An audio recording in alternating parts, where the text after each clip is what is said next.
PJ Harvey, I Inside the Old Year Dying album review. Let's chat about it. Hey friends, what's going on? John here from What's Spinning. Here tonight to chat about this latest album from Miss PJ Harvey, longtime UK-based singer, songwriter, perennial cult favorite of so very many. And I'm gonna be perfectly honest. I was very late to the party with PJ's music. I don't think I listened to a lot of her albums until my very late 20s, but I have to tell you, when I finally did, so much of it was just first listen love for me. Like, for example, her very rowdy and bluesy, dry debut album, or Rid of Me, which has always been one of her more raw releases. To Bring You My Love is one of her more, I don't know, just dramatic releases, and I've always enjoyed it for that. And Is This Desire is one of her darkest and grittiest works. I mean, she's kind of run the gamut of so many different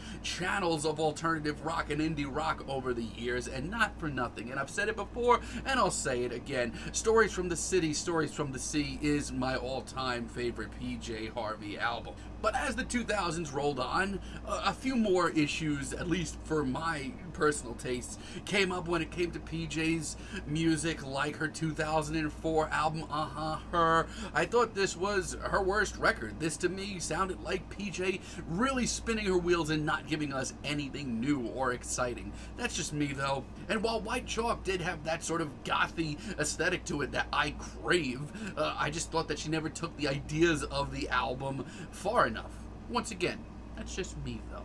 But she did really seem to see like a real resurgence when it came to her Let England Shake record. This album got all the praise in the world all around, from fans, from critics, to everybody, and it's very much so deserving. The political themes, the very lush instrumentation, her passionate performances, this to me was everything I wanted to hear from her and more. And you know, shortly after she put out the Hope 6 Demolition Project, which was fine.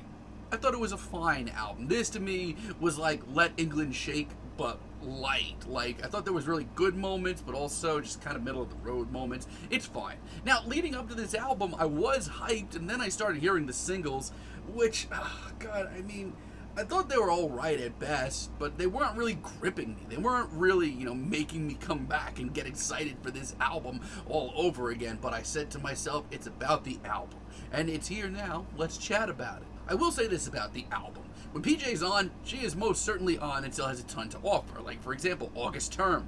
Take, for example, Autumn Turn. This track is great early on in the album. It's very left field. It's super artsy. A lot of this album is some of PJ's more riskier and artsier music. And it's all PJ here. This is the PJ Harvey show because it's really her and this sort of left field riff and just these incredibly haunting vocals that really stick with you. I mean, I can't look away though. She just locks in on this groove and really, sends it home. It's fantastic. Lwonesome Tonight, honestly, for me, this is the best deep cut here.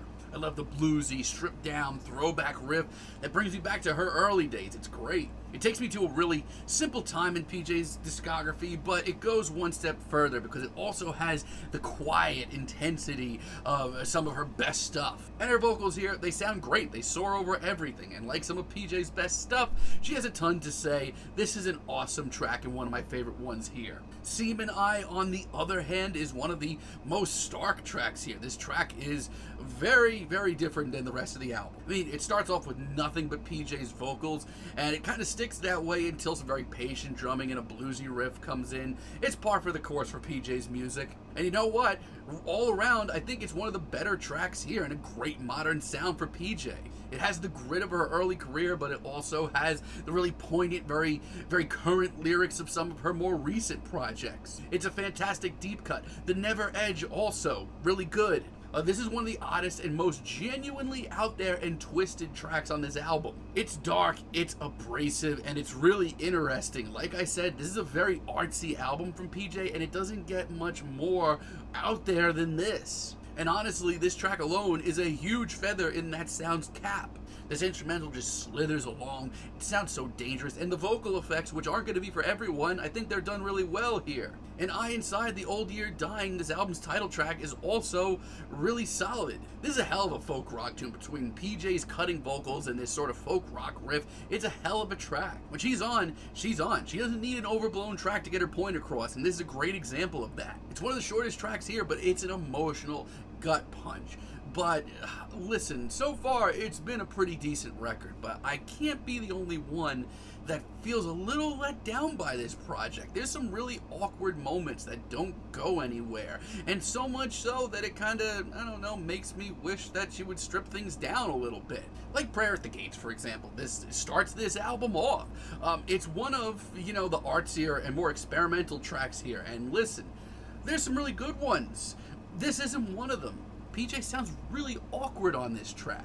I mean, her vocals and lyrics, they're actually still on point. That's not the issue. But this instrumental sets up something interesting, fizzles out, does nothing, and then just hangs around for a few minutes. Just slips into this monotonous groove and just doesn't progress at all. And if you know anything about PJ Harvey's albums and her music, that's just not her style. All Souls, on the other hand, this is just boring and, more importantly, ugly. This instrumental, once again, just goes nowhere. It's boring, it's lifeless. I think it's the worst track here, and PJ just sounds lost within this. Once again, there's no real issue with her vocals or her lyrics. They're fine. This isn't edgy. This isn't visceral. This is boring, and God, for a few short minutes, I feel like PJ is so out of her element, and I've never said that.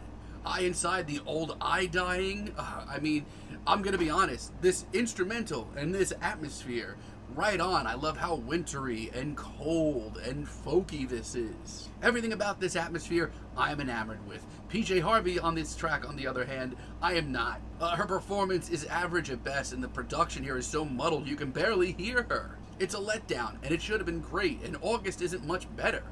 Once again, this track has a lot going for it. This instrumental is one of the noisier and weirder concoctions we get here. It's one of the more unique instrumentals on this album, and for that my hat is off. But once again, it's PJ's performance I'm not buying. And this just may be me, but I feel like it's at an arm's reach. It's almost there. It's almost okay. But it just misses the mark.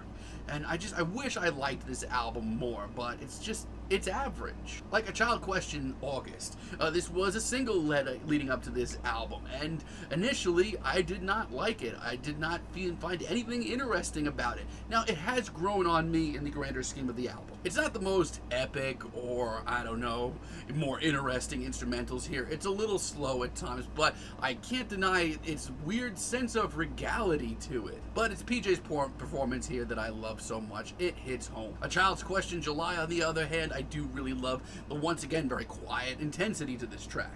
It's whisper quiet, but it's got that grit to it. All around, this, to me, is one of the most impressive tracks here, and I mean that. As a matter of fact, if we heard more of tracks like this, I think I would have loved this album. We also get some of PJ's most visually intense lyrics, and I love that. And A Noiseless Noise as a finale, I don't know why we didn't get more risks like this. I had my reservations going into it just because it just starts so quiet, just PJ and not much else. But it turns into this very wild-eyed, intense, dare I say chaotic track. We get these guitars crashing literally into one another, and one of PJ's most frantic performances here. I don't know where this sound is. I'd actually like to hear a lot more of it, and I wish we did hear. Yeah, this album's alright.